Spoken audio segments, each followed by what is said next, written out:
Welcome back. All right. Okay. I've got a song stuck in my head. We'll get to it. It's on the other board as to why I've got a song stuck in my head. It's nice to have that song stuck in my head again after such a really, really long start to the season that was kind of hard to get through. But let's go ahead and start things off with the Nashville Predators and the New York Rangers. So Nashville goes into New York tonight, and I got to say they did quite well. It's Saros versus Georgiev. Johansson out. He was on the COVID list, so, right? And right out of the gate, you're like, okay, so, Nashville's up against it. They got a red-hot Rangers team, and here comes Nashville. Well, Preds were blocking the middle of the ice, and they were relying on the counterattack early. So they were playing, again, that modified version of the trap that's popular in hockey right now. Georgiev denies Trennan. Predators were pressuring there. Then there's a press by the Rangers, but they needed shots. That's at 6.5 minutes. Carrier can't bury one in close. Predators get a power play. The Rangers did kill it. There were some opportunities there to the point where the shots are 13-4 for the Preds with 7 minutes left. And then the rest of the period was relatively quiet. The Rangers get a power play. Zibanejad's denied in close. It's killed off. And there were chances for the Rangers after it ended. But it's scoreless after one. Second period, strong defense early by Fabro. And then Tomasino scores from Forsberg and Carrier at 1:44. Nice goal by Tomasino. One of those kids that's kind of flying under the radar right now. Lafreniere was then denied in close as he tried to answer. Hedl had a shot that was blocked by Fabro. Better period for the Rangers, but Saros, very good. So the Rangers having a much better period of hockey, but they're down one. Pressed by the Rangers at 9 minutes. Again, you see Saros saving there. Tomasino fires one wide. Good checking by the Predators. And again, they're filtering him to the outside. They're getting that counterattack going, and they're checking pretty tightly along the boards.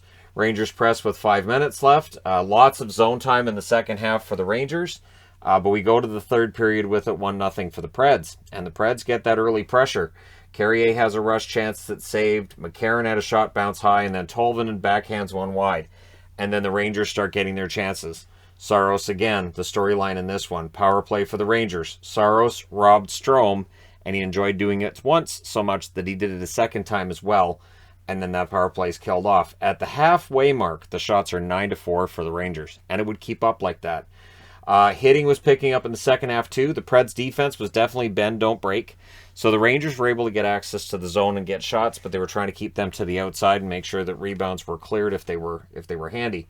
Goaltender gets pulled. There was a timeout as well with 1 minute and 34 seconds left. Heavy pressure during that 6-on-5 by the Rangers. They cannot tie it. Nashville comes out of this one 1-0. They go to 17-10-1. This is one of the more impressive wins for me with Nashville this year. The Rangers 18-6-3 with the loss. 3 stars are Saros, Georgiev, and Tomasino. Shots 13-6 Nashville in the first, 10-6 Rangers in the second, and 16-5 Rangers in the third. The shots were 32-24 in favor of the New York Rangers. Power plays 0-for-1 for Nashville, 0-for-2 for the Rangers. Hits 39-22 for Nashville. Nashville was punishing all night. Saros saves all 32 shots for the shutout. Georgiev saves 23 out of 24. Not on Georgiev. It was a good goal that beat him, and he was solid outside of that. So the Rangers, they dropped this one tonight, and so we'll see how they bounce back from this. And for Nashville, again, really solid game. They've been pretty darn good on this road trip. And yeah, that's the thing. When you get into those tough road trips and you're playing a lot of games in a short period of time, go out there and do your best. And for Nashville, they're absolutely doing that. Next up, Anaheim. So the Ducks have impressed me throughout. So have the Blues. So this game really interested me. Definitely. It was Stolars versus Gillies. Who saw that coming? I saw John Gillies listed as the starting goaltender, and the picture they were using for it was him with the Flames because he hasn't played for a long time in the NHL. So I was like, wow, Gillies, huh? And again, it's 17 Blues skaters. They had 12 forwards and 5 defensemen. So reasons to look at this and say, wow, this should be interesting. Brown was denied in close. The Blues would press, so Logan Brown prominent early in this one. The shots were 3-2, though, for the Ducks 5 minutes in. Zegras, not open behind the net. So we've talked about the Zegras goal to Milano, and I've seen this now a couple of games. Teams are defending this. Zegras goes behind the net. He has 1, maybe 2 defenders greet him there. that's the thing. A player makes a really creative play and teams adjust. Players aren't going to want to be made fools of like that. So Seagrass, when he goes behind the net, has to have his head up. Both defenses hold in the first half. Back-to-back Ducks icings. Both teams seemed kind of off at this early stage. Both teams probably tired in this one. It showed too. But Robinson would score his first of the season from Delorier and Carrick at 12:32. Ducks press with 3.5 minutes left. Long shot by Terry. Nice glove save by Gillies on that. Strong late play by the Ducks, and they're up 1-0 on the road after one. Second period. Brown, early chance. That was saved, so again, Logan Brown prominent early. Back and forth chances. Raquel has a blast that's saved. Buchnevich with a break. Shattenkirk defends that before he gets to the net. But Sundqvist gets his first of the season from Nathan Walker and Braden Shen at 6:43. Nathan Walker's making a case for staying in the lineup when the Blues get healthy. If the Blues get healthy. It's the Blues, right? And that was a fast break on a turnover. Pretty well executed by St. Louis. Saad with a net drive. Stolarz saves on that. Power play then for the Ducks. Getzlaf has a chance to deflect out. The Blues did kill that off. Stolarz saves on a Walker chance. And in the last minute, Gillies is making a couple of saves there.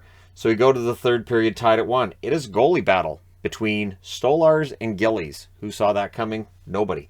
Third period pressed by the Ducks. Blues shot blocking on that.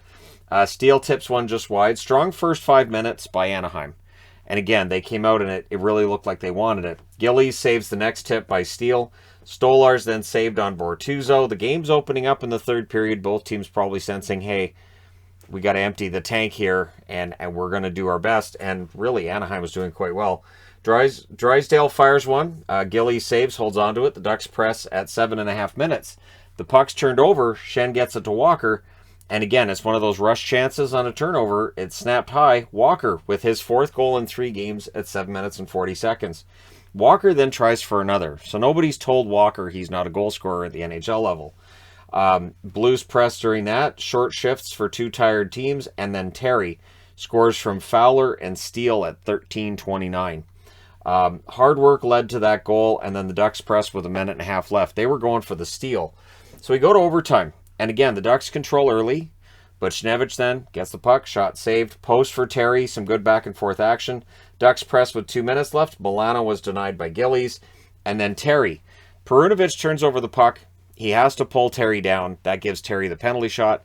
Troy Terry on a penalty shot wins the game at 3:58. So Terry ties it. Andy wins it in overtime. Your final score is 3-2 for the Anaheim Ducks. They go to 16-9-5 with the overtime loss. St. Louis drops to 15-8-5. So honestly, both teams did pretty well under the circumstances. Your 3 stars, Terry, Walker, and Stolarz. That's one of the oddest 3 stars I've seen, but this was a great game. Shots are 11-7 Anaheim in the first, 11 apiece in the second, 14-6 Anaheim in the third, 3-1 Anaheim in overtime. Final shots 39-25 for Anaheim. Both teams went 0 for 1 on the power play. The hits were 16-15 Anaheim. Stolarz saves 23 out of 25. Gillies, to his credit, saved 36 out of 39. Played very well considering he's the number 4 goalie in the organization. And he gets an overtime loss, and he saves 36 out of 39. It speaks pretty well for the depth in the St. Louis organization in net. And that Gillies, much like Lindgren, maybe it's a revenge tour. These are goaltenders that were ditched by their Canadian teams, and now they want to prove, hey, we belong in the NHL. And I'm here for it. I think that's great. I think it's good for the game. All right, next up. Colorado. No 7 goals tonight. Not happening. And Florida did about as well as you can against Colorado with how they're playing right now. So it's Bobrovsky versus Kemper. The Avs look dangerous out of the gate. There's a press by the Avs. They're kept outside for the first 5 minutes. The shots were only 1-0 for the Avs at 6 minutes. Florida, at least it felt like to me it was a Florida strategy. Just take the offense out of this game, make it a grind. Make Colorado earn it, right? And it really felt like Florida wanted to do that because, hey, I mean, Colorado's scoring goals at will right now. So the Panthers were unable to get into the Avs zone. But again, Colorado's not getting shots either. There was a post for Makar on a rush. No Panthers shots in the first half, but there was only 3 for the Avs. So you could point out Florida didn't have a shot, but Colorado only has 3. So they're only on pace for, 18 at that point? Yeah, right. Tippett gets the first Panthers chance, and it was a good save by Kemper. Newhook was denied, and then we get some pushiness after that. Avs come out of it with a power play. Ekblad then sits on the puck for a whistle. I've always wondered why that's not delay a game. That a player falls on the puck and goes, yeah, no, I'm good here. No, I'm not moving. You guys can blow the whistle. It's just weird, because to me, that's delay a game, too. They should have to move off the puck. It's just one of those things. Solid penalty kill, though, by Florida, and the Avs are 0 for 1. Panthers then get a power play as well. Hornqvist was denied. Good power play, but it's killed off. Lomberg with a rush chance that was saved. And then Hornqvist exited, and with the way he was holding it looked like it was a back issue. What happens is that a skate comes around and it catches him in the side, and so he immediately leaves the ice and goes to the dressing room. I didn't see blood on the jersey, so I thought hopefully it's not a bad thing. So he gets whatever repairs done that are needed, and he's back to start the second period. In the closing seconds, Newhook was denied. So Newhook had some opportunities, but is scoreless after one. And Hornqvist not only is back to start the second period, but he gets an early shot as well. McDonald was down after a Lomberg hit. I thought it was a clean hit. There was no penalty on the play. I hope McDonald's okay. To me, from the look in his eyes when he's down on the ice, it has to be a concussion. So they put him on the stretcher, and anytime the stretcher comes out, the crowd gets really quiet, and players get really concerned. So he's loaded on the stretcher, and he's taken out. But they did not take him to the hospital initially. They may have since the game ended, but they kept him in the arena. He was talking. He had full movement. So as bad as it looks when somebody leaves the ice on a stretcher, for Jacob McDonald, he may be okay, and I hope so, because I like McDonald. So that leaves the Colorado Avalanche down a defenseman for the rest of the game. And Aube-Kubel challenges Lomberg, and Lomberg accepts, and so they have their fisticuffs. So Rantanen's denied in close. The shots are 3-2 for the Panthers, 7.5 minutes in. This game stayed a grind for quite a while here. Panthers get a power play, Tippett fires one wide, and the Avs killed it off. Both teams neutralizing rush chances. There were no rush chances through the middle of the ice. Keep in mind, early in the season, I was talking about Florida's rush chances, Tampa's, and Carolina's, and Edmonton's. And what we're starting to see now, as we're about a third of the way into the season, teams have started defending. They have started cutting those opportunities off. Those rush chances are not available to these teams right now. So Lomberg was in the middle of some pushiness as well at this stage, and they mentioned that McDonald was alert and stayed in the arena. Then I made sure I put it on the board so I wouldn't forget to mention that. Bobrovsky then robs Nichushkin with 1:37 left. The Avs get a power play. And, to their credit, they score on it. It's Burakovsky from Rantanen and McKinnon at 19:37. And so going into the break, it's 1-0 in favor of Colorado. So we start the third period, and Florida has to play a little desperate. And they did in the third period. They just weren't quite getting the breaks. Early press by the Panthers. Hornqvist has a chance saved and held. And then Burakovsky gets the second goal of the game from Rantanen at 2:03. And there you go. So Florida comes out with a good start. Colorado puts the puck in the net. Now Florida knows what teams have been dealing with against Colorado Avalanche. Ref was told that he sucks at the 4-minute mark of this game. Panthers get a power play at 6 minutes. The Avs don't let them set up. However, Florida would score late in the power play. It's Joe Thornton from Verhaeghe and Vetrano at 7:41. And then the Panthers tie it, right? So it's Montour from Verhaeghe and Forsling at 10:15. Florida is well known for their comebacks. And here's another one. It's a tie game. But to the credit of the Colorado Avalanche, it was not tied for long. Burakovsky scores the hat-trick goal from McKinnon and Rantanen at 11:43. And the hats, they do raineth down. There was a lot of hats on the ice. A lot. So that gave a nice timeout for the players while the hats were cleaned up off the ice. I don't envy the cleanup crew on that one. McKinnon has a chance kicked aside. Goaltender gets pulled with 2+ minutes left. Things are scrappy at the Avalanche net with 1:43 left. And that allows the timeout for the Avalanche. 1:19 left. Colorado takes a penalty, so it's a 6-on-4 for Florida. And that means that the Panthers, they call their timeout to go over what the plan is for the 6-on-4. Furious pressure during that stretch. But the Avs did hold on. They win at 2-1. Your 3 stars are Burakovsky, Rantanen, and Kemper. The shots, 9 apiece in the first, 9-7 Colorado in the second, 17-8 Florida in the third. Final shots, 33-26 for the Panthers. Power plays, Florida goes 1 for 5, Colorado 1 for 2. The hits 22-18 in favor of Colorado. Burakovsky, he saved 24 out of 26, and Kemper, he saved 23 out of 26, and Kemper saved 31 out of 33. So I didn't have that on the board, just used math right there. So the math tells me that's what they got. All right, moving along. But that was a fun game, as I said it would be. But this one was crazy. Minnesota and Vegas. The Vegas Golden Knights are, again, it's really feeling like their first year to me, where their record is good, and they're moving up. And yet there are still people that think, they're a little overrated. They're not. They're a dangerous team, and right now, to me, they might be the best team in the Pacific. So it's Talbot versus Leonard. Fast start for Vegas. At 1:17, Vegas gets a power play. The Wild did kill that off. So Minnesota, they get their turn on the power play. That was also killed off. The shots are 3-1 for Vegas at 8 minutes. Again, the good start for them. And Whitecloud scores from Pacioretty and Stevenson to put them up at 8:53. The Wild, they press with 7.5 minutes left, and eventually that pressure works for them. Goligoski scores from Duhaime and Spurgeon at 13:54. Again, it's the defenseman activating for Minnesota, and it was a nice goal by Goligoski. That was during a delayed penalty as well, so Minnesota really firing on all cylinders here. The Wild then look for the lead. Roy with a rush chance. Talbot saves there. There's a delay game call. Vegas gets power play. Now, Vegas's power play is picking it up. It turns out when Stone and Pacioretty come back, it gets better. And it's Dodonov scoring from Stone and Stevenson at 17:15. That puts Vegas up 2-1. But this is a game of wild momentum swings. The Vegas Golden Knights go for another, and they were controlling this. But in the last minute, there's a power play for the Wild, and they score on it. It's Zuccarello from Spurgeon and Hartman with 0.6 seconds left in the first period. So that ties it up at 2. And it's just crazy, right? It's 2-2 after 1 second period. Bjugstad scores from Dumba and Merrill at 9 seconds. This is where I know there has to be some fans saying, Leonard's got to come out of there. This was 3 goals on 10 shots against Leonard. After the game, Leonard said a lot of pucks are going in. He's not worried about it. He's gone through these runs before. He's not worried about the fact that a lot of pucks are going in the net.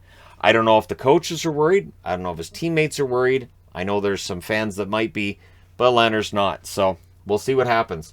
The Wild then tried to add another. You could see that they realized the net was kind of open for business, so they were trying to shoot from all over. Kaprizov with a chance, that's blocked. Strong Vegas shift. The Wild survived that shift, but Whitecloud would tie it up from Dodonov at 5:46. So that ties the game up. And that was on a turnover. Bjugstad ends up hitting the side of the net. The Wild press at the half. Hartman can't bury it. Amadio was robbed, but Pacioretty's not. He scores from Stevenson and Stone at 13:52. The Wild then get a power play. They end up with a 5-on-3 out of it. Doesn't matter. It all gets killed off. And then they go back. They get another power play.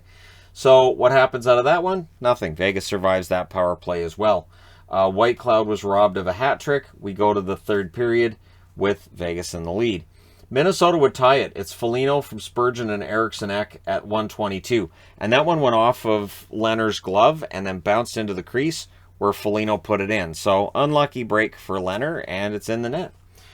So power play then for Vegas, and they answer. They score on it. It's Stone scoring from Pacioretty and Stevenson at 4:42. Goligoski then with a hip check on Stone, and they called it tripping. It was a hip check. You can't call it tripping if he doesn't actually touch the guy's legs. He didn't touch the guy. It was a weird call. And it was one of those ones that I see and I'm like, even at full speed, I'm like, that's not, is it interference? The only thing I could think was, so you could call it interference, but it's not tripping. They called it tripping. So the Wild did kill it off. Vegas presses after. They were in control of the game at this point. Minnesota gets a power play. That's killed off. Goalie pull with 2:20 left. Fiala hits a post because he's not allowed to score. And then Pietrangelo scores from the other end of the ice at 19:32 to sew this one up at 6-4. Your final score in favor of the Vegas Golden Knights. Your 3 stars are Whitecloud, Stevenson, Pacioretty, because when a game's in Vegas, the only stars are Vegas stars. The shots, 14-6 Vegas in the first, 15-13 Vegas in the second, and 7-6 Vegas in the third. Final shots, 36-27 for Vegas. Power plays, Minnesota 1 for 6, Vegas 2 for 4. Hits, 31-16 in favor of the Minnesota Wild. Talbot saves 30 out of 35, and Leonard saves 23 out of 27. So overall, a really solid performance by the Vegas Golden Knights, and they are a threat to end up finishing first in the division, as expected. All right, now I need to change boards. Okay, last game of the night. So the song, of course, that was going through my head, still is, I'm Still Standing by Elton John, the victory song of the Vancouver Canucks. And people are going to say, well, you know, it was the second half of a back-to-back for Carolina. Oh, well, they didn't have Aho. Aho was out. I get it, but remember, the Canucks are supposed to be this non-playoff team that's not very good, and up until 7 days ago, that's what they were. This is their fourth game in 7 days, and they get a clean sweep. They get a clean sweep of 4 games in 7 days. And yes, 2 of those are by shootout. That's the reason they didn't move up much on the power rankings. This does move them up. So it's Ronta versus Demko. Aho out, so 11 forwards, 7 defensemen for Carolina. It was a good thing they had 7 defensemen. They would be down to 6 by the end of the game. Puck pressure early by the Canes. Podkolzin had a net drive that was saved. It is noteworthy how much better Podkolzin seems to be getting. However, he's also getting a lot more ice time, so that definitely seems to help. Canes score, but high stick, so that's waved off. Every Canes rush looked dangerous in the first half of that period. Canucks play was improving in the second half. Podkolzin loses the handle on a pretty good opportunity, and then Brock Besser scores the opening goal from Miller and Pearson at 18:29. All of a sudden, Brock Besser's a goal scorer again. Do people still want to trade him? How can you still want to trade him? So we go to the second period. The Canes had a 2-on-1. Besser defended on that one. Besser came back and defended on that 2-on-1. Slavin with a rush chance. Good glove save there by Demko. Power play for the Canucks. Pearson can't bury one. It's killed off. Burrows has a chance that's caught, and then Pettersson, his chance isn't caught. He scores from Garland and Myers at 7:44. It is the first 5-on-5 goal Pettersson has scored at home in Vancouver since February. So it's been a while, and it was nice to see that he takes the shot. Bruce Boudreau's been apparently encouraging them to shoot more, especially on the power play and just in general, and to be more aggressive during the penalty kill. And so far, whatever Bruce is doing is working. And I have to say this too. So it's Pettersson from Garland and Myers. Myers created the 4-on-2 that led to that goal. It was a beautiful turnover by Myers. Normally, the turnover by Myers means he's turned it over to the other team. He seems to be playing better right now as well. Canes press with 9.5 minutes left. Jarvis hits the post as the Canes press. Demko was sharp on some Canes rush chances as well. Miller hits the post, and then Demko makes a save on Stahl. We're going to the third period. Vancouver's up 2-0 because nothing makes sense right now. Canucks had a 2-on-1. Slavin defends on that, and it was a game of icings. I think they said there was like 16 of them after the first 2 periods. Not a lot of penalties either. And it wasn't an overly clean game. I have to say both teams got away with some stuff. Okay, there was some stuff that, especially late in this game, where I'm like, well, they're really just letting them play. Hunt had a chance that was blocked, the Canucks press, but then Nechas scores a 2-on-1 goal from Seth Jarvis and Kotkaniemi at 2:32, and it's 2-1. And then the Canes pressed for the tie.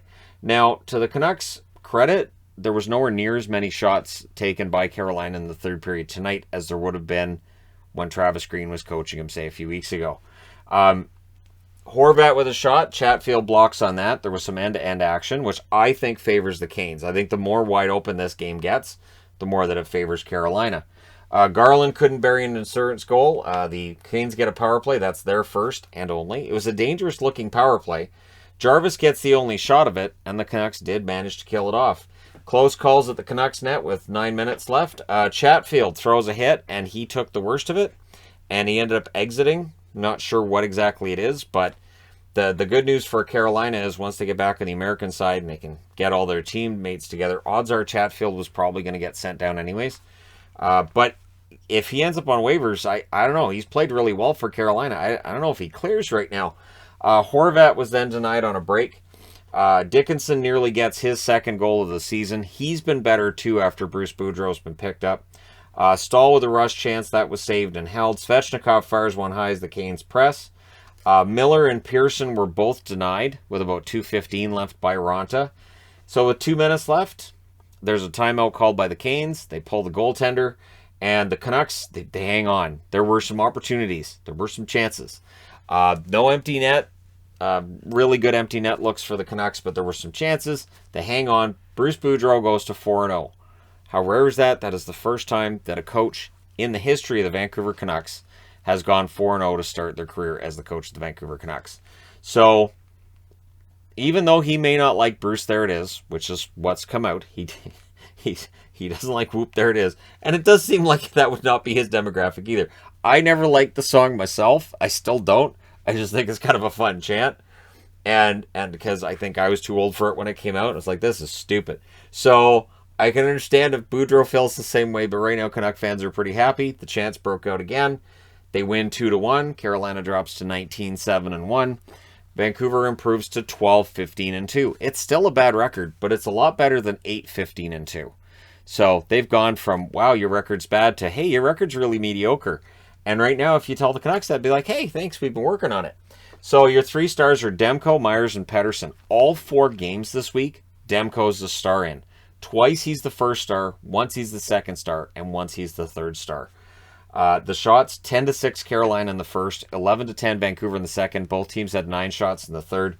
Final shots, 29-26 for Carolina. Again, Carolina had opportunities in the third. They didn't have anywhere near as many shots as you might think, because while they had the zone time, the Canucks blocked them out very well. Power plays, 0-for-1 for both teams. Hits, 26-16 in favor of Carolina, so they outshot and out-hit the Canucks. Ronta saves 24 out of 26. Demko saves 28 out of 29.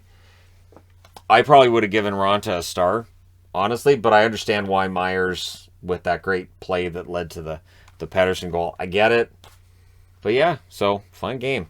All right, there you go. You guys are all caught up on what happened tonight in the National Hockey League. Let me know your thoughts in the comments section below as always. Don't forget to hit like and subscribe if you're browsing your way through. You just happened upon this video. Thank you guys so much for watching, for all your support. I will talk to you again soon.